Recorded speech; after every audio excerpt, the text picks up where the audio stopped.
Hi BookTube, my name is Juan. I am just one reader, and today I will be answering the Your BookTube tag, which was created by Dalton at Stripped Cover Lit, and I was tagged by Alex from What Page Are You On?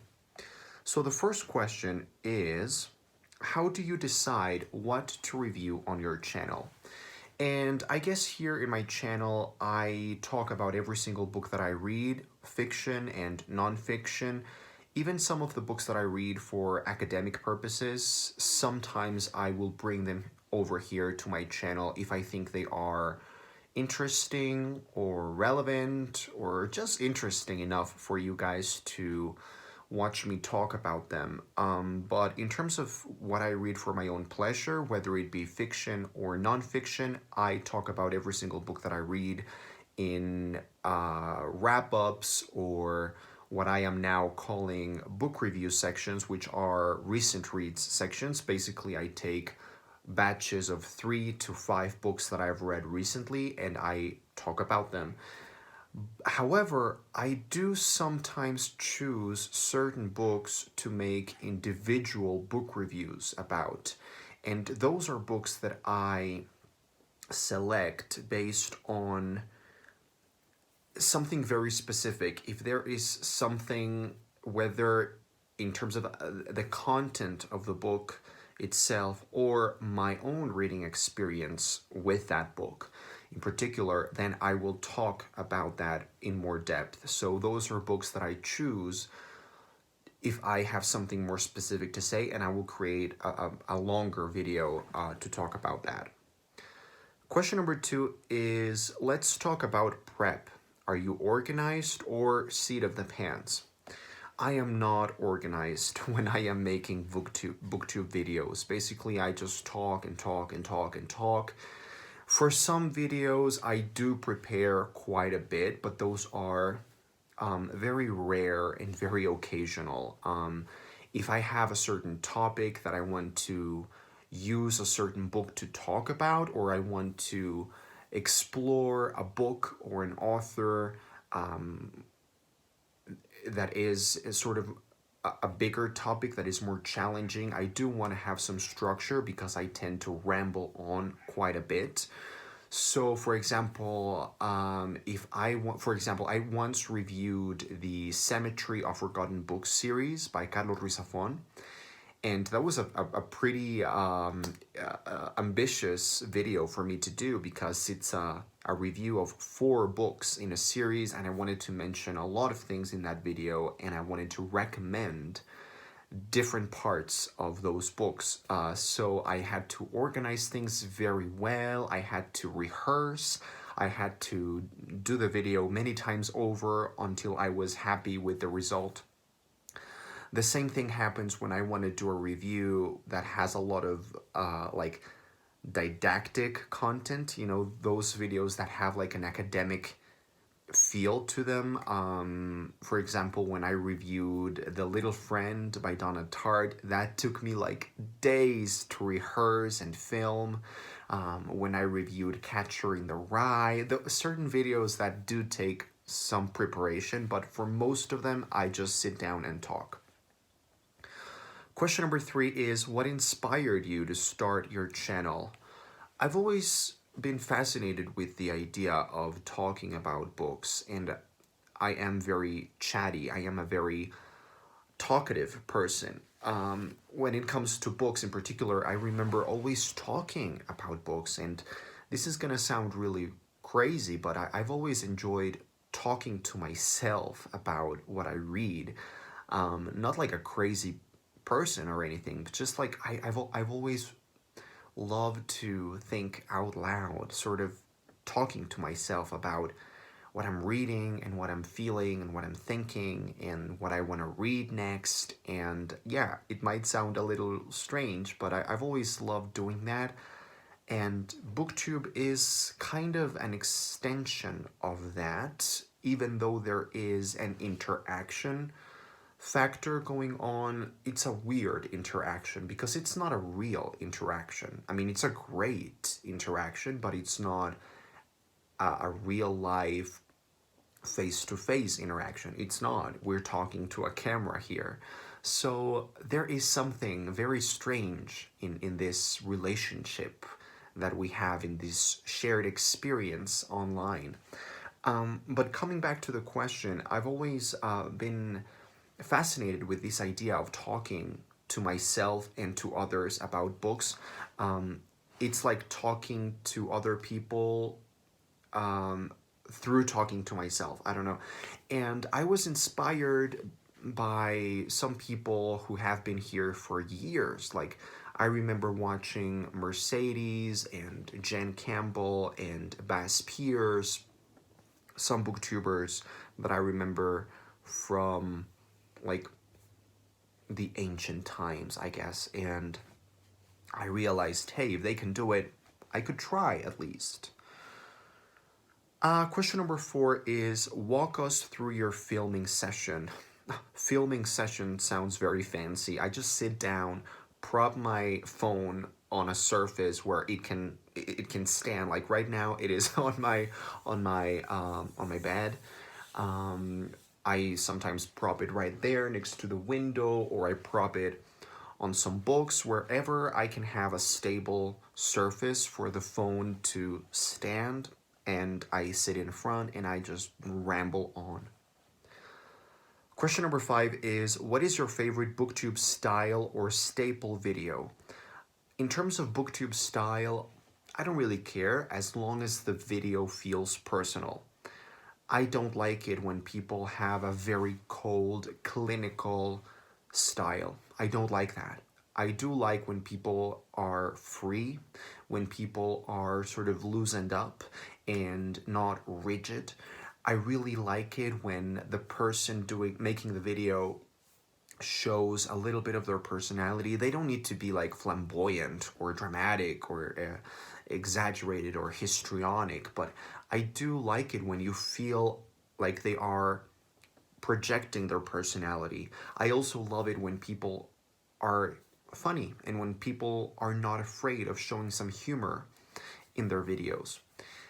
And in terms of staples of BookTube videos, I really enjoy a good in-depth book review. I really love book tags, and I do a lot of those. And I also enjoy book hauls. I'm a sucker for book hauls, and yeah, those are my favorite staples of BookTube. Question number 6 is, what would you like to see more of on BookTube? I guess I would like for more booktubers to share more of the things that they do outside of reading and doing BookTube. For example, here in my own channel, I sometimes talk about music and opera, singing. Those are things that I am very passionate about. I share some of the things that I do at work with psychoanalysis and stuff like that. So I'm not saying that everybody should talk about their job or whatever, but just include something different, some different elements to the table. Question number 7 is, when reading, do you take notes? And if so, how? If I'm reading nonfiction, I will highlight, underline, write on the margins. If I am reading fiction, I do not I do not write on my books because I am not a fucking maniac. If I'm reading fiction, that is. But I do have a notebook in which I will write my notes. And it depends. If a book that I'm reading is making me think a lot while I am reading it, then I will take notes as I read. But most of the times, I will just write the notes after I am finished with a book, sort of in free association mode, just thinking random words, random thoughts and ideas, and then I will structure that into a more elaborate review or video. Question number 8. Where would you like to see your channel this time next year? I don't really have an answer for this just because I don't really have any expectations or goals. I would just like to be here for another year and more. And question number 9 is best BookTube memory. So I think my best BookTube memories have been whenever I read a book that really makes me think, or a book that I really love, or a book that just has a lot to digest.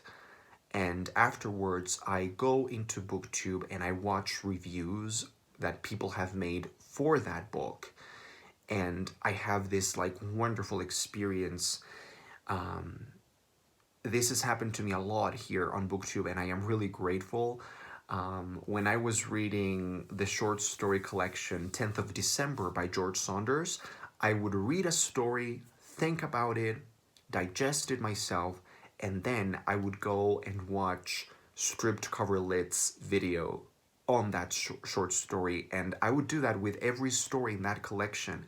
And it's like, it's so enriching and so useful to have so many wonderful people here on BookTube talking about these books. So whenever I read a book, I finish it, I try to process it, and once I have my own take on the book, which I think is really important to first make up your own mind about things, then I go and watch reviews, interviews with the author, lectures, courses, watch material that enriches my experience. Right now I am reading a book that is translated to the Spanish from Norwegian or Danish or something like that. And I haven't found any videos in English or in Spanish talking about that book. So it's really strange because I feel like I want to make a review for this book just because there's no other reviews in English or in Spanish talking about this book in particular. So I think that's really great. And finally, question number 10 is why? Why BookTube? Why not? I mean, I've always been a very chatty person. I've always loved talking about crazy, weird stuff that I am interested on. And I've always been like that. And I've always felt very lonely, I guess. So that's one of the main reasons why I chose to do BookTube and why I still love doing it. Because there's a certain loneliness when you are a reader in a world of non-readers. And in terms of my personality, this has happened to me not just with reading, but with every single hobby that I have, or many of the things that I enjoy myself. I've always felt like disconnected from other people because they don't share the same things that I do. In my life, there's no one who enjoys opera or who enjoys talking about short stories or dissecting novels or reading the books that I read. I do have some friends and people in my life who read, but they just don't read the same books that I do. I read the things that we read here on BookTube, and those are not popular reading choices here in Mexico City. They're just not. I read something very specific, very different, very niche, and there is a disconnection with people, but I've been able to find another kind of connection here on BookTube, so that's why. And also, I like to think of some of my videos as contributions to what Alex from What Page Are You On was talking about, like an archive of shared knowledge and information about literature. There are some book reviews that I've done that I feel very proud of, like The Catcher in the Rye or The Little Friend, or certain videos that I've put a lot of thought on and a lot of thought into, a lot of effort into, and I feel like they are a contribution to a kind of archive. So if someone in 10, 20 years is writing a paper for college on The Little Friend by Donna Tartt, maybe they will stumble upon my video and get something out of it. Maybe that's a weird fantasy of mine, but it's kind of comforting and nice to have that in mind. So now I'm gonna tag some people, even though I feel like everybody has already been tagged in this, but I'm gonna tag Stephanie from That's What She Read. I'm gonna tag Olive from A Book Olive, and I'm gonna tag Jason and Kelly, and who else? I'm gonna tag Chris from Chris Bookish Cauldron, and Sean. So that is the Your BookTube tag. Tell us about your BookTube channel and process. I am just one reader, and I will go now and finish my Norwegian Danish book because it's gonna be interesting.